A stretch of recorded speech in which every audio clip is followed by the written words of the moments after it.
everybody, this is Island Hopper TV, and today we're coming to you from Singapore with the best places for you to stay. Let's go. First up, here we are in Bugis. The area known for Bugis Junction, also many different shopping malls, Bugis Street, which is very famous. It's also an area that's known for having an Islamic influence, especially with Kampong Glam being right next door, which we will be showing you a little later on. Also a very famous colonial area known as Chimes. It's got a J in the middle, so take note of that when you're trying to pronounce it. Along the Chimes Junction and Chimes Street area, you will find lots of shopping. You can see the durian there, but good prices. This isn't where you're going to find expensive shopping unless you go into those luxury malls. They have high-end 5-star resorts around here, but they also have some affordable accommodation you can find starting around $100. Now here we are at the CBD. This is the Central Business District. I stayed at the Westin Hotel here. They also have food courts around here, like the Maxwell Hawker Station. They have Lau Pau Sat, which is probably the best hawker in all of Singapore. The CBD is right next to the Marina Bay area. Many of you know Marina Bay Sands, but Marina Bay is a lot more than just Marina Bay Sands Hotel. This is probably the most famous area that you know of, but it basically wraps around the marina here, which is essentially a man-made reservoir from the river that meets the ocean right there to the south. So here you're going to find a lot of different luxury hotels. You have the Fullerton, then there's the Fullerton Bay Hotel, which is nearby as well. Both beautiful hotels. You have the Hotel Travertine, and then you have the Park Royal Collection here at Marina Bay, the Ascot. So a lot of hotels right here in the area around Marina Bay. Obviously Marina Bay Sands being the most famous of them all, but it is quite expensive, around $500 to $600 a night on the low end. Now this is probably the second most famous area in all of Singapore. This here is Orchard Road. Orchard Road is a long, beautiful road of modern malls. They also have many different luxury hotels here. Here you'll find the Grand Hyatt, the Marriott. You'll also find the Hilton, along with several other world-class hotels right here along the Orchard Road area. But really, people come here for the shopping experience and the vibes. It's kind of like the Times Square of Singapore, if you want to call it that. There's a great variety of MRT stations around here. Also, they have plenty of buses that can get you right down into the CBD within 10 to 15 minutes. So as you know, many of these areas are connected by buses or trains. Singapore probably has the most efficient MRT system in the world. Also lots of overpasses and underpasses. Most of it's like an underground city down here. Everything is air conditioned and the malls are connected. By the way, guys, we do have a channel called Island Hopper TV Hotels, where we show you the best hotels from the destinations we go to. I've reviewed about 17 different hotels in Singapore, so go check out that channel. Over there you'll find reviews from Singapore for the Conrad, the JW Marriott, the Hilton, and the Grand Hyatt, just to name a few. Now here we are at the Little India area. Here they have the Hampton Inn. They also have the Holiday Inn, which is where I stayed at either one of those two great locations. They also have a Marriott Tapestry Collection hotel here, and then some really good affordable ones around Little India. But this is a nice place to go walking around at night. You're going to get a little bit more of a India cultural experience than you would get in the rest of Singapore. It's not quite as modern, but it is much more affordable. So if you need something very cheap, like a new suitcase or some new shoes or some new eyeglasses, and you don't want to pay a lot, you come down here to Little India and you'll find those deals. I also come down here for the temples, the food, and a haircut. Next up, we're here at Kampong Glam. This is a great area to stay if you're looking for some nightlife. A little bit different vibe. This is where the Islamic mosque and culture is mostly to be found around the Singapore area. Very cultural, colorful, lots of restaurants for Turkey and other Middle Eastern destinations. So if you're looking for that kind of food, you'll find that here. And they have Arab Street, Haji Lane, two very cool places to go, walk around, enjoy a coffee or a beer, and soak up all the vibes, really. It's very picturesque down here. Also, it's within walking distance from Bugis, so you can easily stay in one of the two areas and get around from there. Plenty of MRT stations nearby as well. And I stay at the Andaz Hotel right there, and they have an amazing rooftop right there at Mr. Stork's, so you can see right here. going up there for some cocktails or mocktails, whatever your thing is, right there at sunset time. You get nice views looking out towards the CBD and Marina Bay.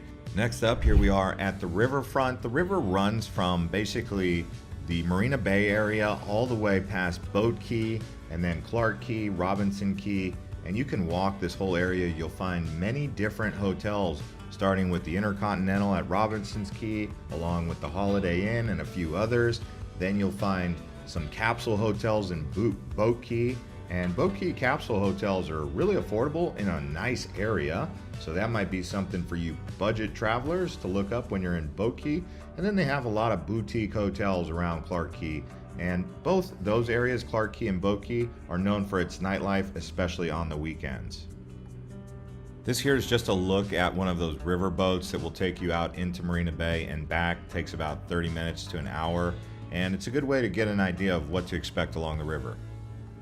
And as we continue to show you around Singapore and the best places, if you look in the comments below, you'll see a link to our best things to do in Singapore. We went to 50 different places to show you, but also there's timestamps there so you can bounce around from location to location to get an idea of what to expect when you're coming here to Singapore for your holiday. But as you walk around the riverfront, you will see there is a lot of history, like this here Kavanaugh Bridge. So they've preserved some of that old history, and you can see the signs there. Now here we are at Raffles. This is basically in between Bugis and the CBD, and Raffles is a very popular area. I would say this is the heart of Singapore city area. So if you can get a MRT over to Raffles, you'll really find yourself right in the core. And they do have plenty of different hotel varieties for you to select from in this area of Singapore. And by the way, when you're getting around, I do recommend getting one of those MRT cards. You can get them at the airport, or you can get them in some of the MRT stations by going up to one of the booths. And I would say just put 30 Singapore dollars on there to start, and then see how long it lasts. Typically 30 Singapore dollars will last you a few days of consistent riding. Anyways, try and get you a hotel with a rooftop pool. That can be fun, as you can see here. Now we're going out to Sentosa Island. This is a really popular place because of the beaches. They've got Palawan Beach and several other beaches. They've also got a lot of entertainment. This is where Universal Studios is. They've got several malls. And this is really where you're gonna go in Singapore to get more of that laid back beach vibe resorts.